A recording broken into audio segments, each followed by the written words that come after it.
ធាំងសរណង្កច្ឆាមិខ្ញុំព្រះករុណាសូមដល់នៅព្រះពុទ្ធជាទីពឹង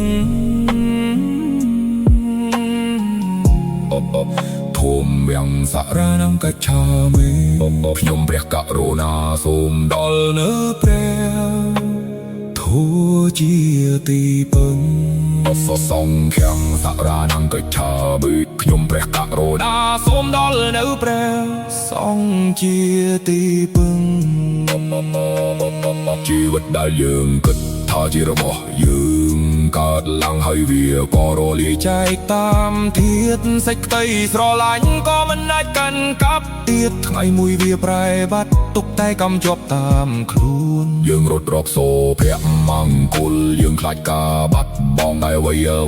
នៅលើលោកនេះគ្រាន់តែជាការប្រព្រឹត្តទៅតាមកម្មអនិច្ចំមានន័យមិនទៀងទុក្ខំជីវិតមិនអាចជៀសវាងសេចក្តីឈឺអនត្តាគឺមិនមែនខ្លួនយើងទាំងអស់កើតឡើងហើយរលត់ទៅវិញ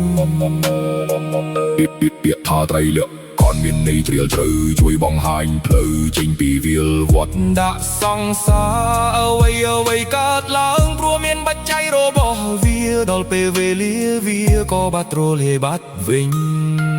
អនិច្ចំរាងកាយនេះមិនទៀងមែនពិតទុក្ខំក្នុងមួយជីវិតយ៉ាងច្បាស់ជាឈឺអនត្តាទាំង32មិនមែនជារបស់នៃយើងទាំងអស់កើតឡើងគ្រាន់តែឆ្លងកាត់ដោយកម្ម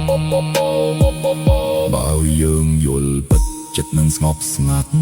លែងចង់កាន់កាប់លែងខ្លាចការបាត់បង់អនិច្ចំសូមយល់ក្នុងចិត្ត